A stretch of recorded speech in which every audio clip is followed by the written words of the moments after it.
तो दोस्तों सभी पेंशनर्स और उनके डिपेंडेंट्स को गवर्नमेंट की तरफ से एक और झटका दिया गया है।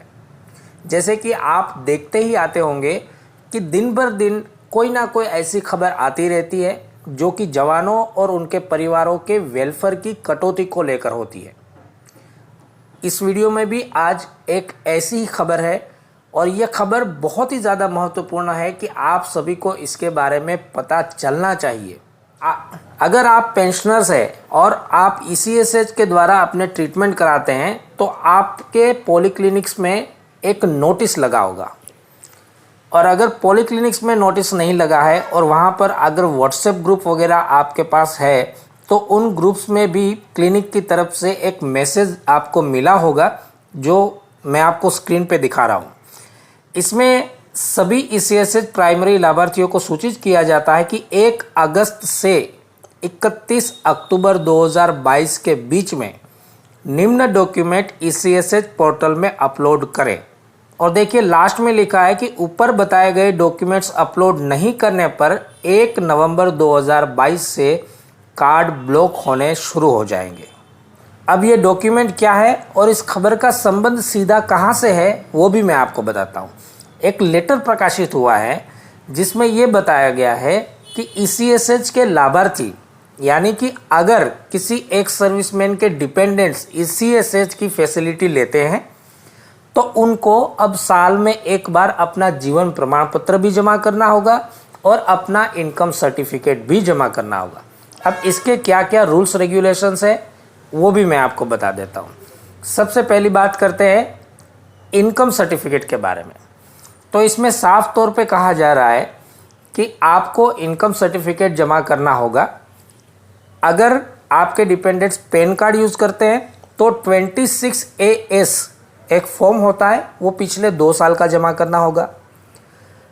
अगर वो नहीं है तो पिछले साल का 2 साल का ITR की कॉपी आपने जमा करनी होगी। और इन दोनों में से कुछ भी नहीं है तो इनकम सर्टिफिकेट आपने अपने राज्य के रेवेन्यू डिपार्टमेंट से निकालना होगा और उसे जमा करना होगा। यहाँ पर एक बात खास तौर पे ध्यान देने वाली है कि आपके माता पिता अगर सुविधा ले रहे हैं तो इन दोनों का मिलाकर महीने की 9,000 से ज़्यादा इनकम नहीं होनी चाहिए। मैं फिर बता रहा हूँ, माता पिता दोनों की इनकम मिलाकर महीने की 9,000 से ज़्यादा इनकम नहीं होनी चाहिए। अगर 9,000 से ज़्यादा इनकम है तो वो ईसीएसएच का लाभ नहीं उठा सकते, ये इस लेटर में कहा जा रहा है। दोस्तों आप कमेंट्स करके ज़रूर बताइएगा कि क्या आज की डेट में कोई परिवार ऐसा होगा जिनकी इनकम 9,000 से भी कम है। क्या ये नियम लादना वाकई में वाजिब है या नहीं है। दूसरा टॉपिक, अगर आपके डिपेंडेंट्स माता पिता के अलावा आपके बच्चे भी अगर सुविधा ले रहे हैं तो यहाँ तक क्लियर है कि 6 महीने का भी बच्चा है तब भी उसका इनकम सर्टिफिकेट भी आपने जमा करना होगा। अगला टॉपिक लाइफ सर्टिफिकेट के बारे में। लाइफ सर्टिफिकेट भी आपको साल में एक बार जमा करना होगा। ये दोनों चीज़ें जब आप जमा कर देते हैं तो अगले 1 साल के लिए आपकी ईसीएसएच की सेवाएं शुरू होगी। और ये जमा करने का समय क्या है आप नोट कर लीजिएगा। 1 अगस्त से ये कार्रवाई शुरू हो जाएगी। ईसीएसएच के पोर्टल खुल जाएंगे, वहाँ पर आपने ऑनलाइन ही सब कुछ अपडेट करना है। 1 अगस्त से लेकर 31 अक्टूबर 2022 यानी कि 3 महीने का समय है। ये दोनों डॉक्यूमेंट आपको अपलोड करने हैं।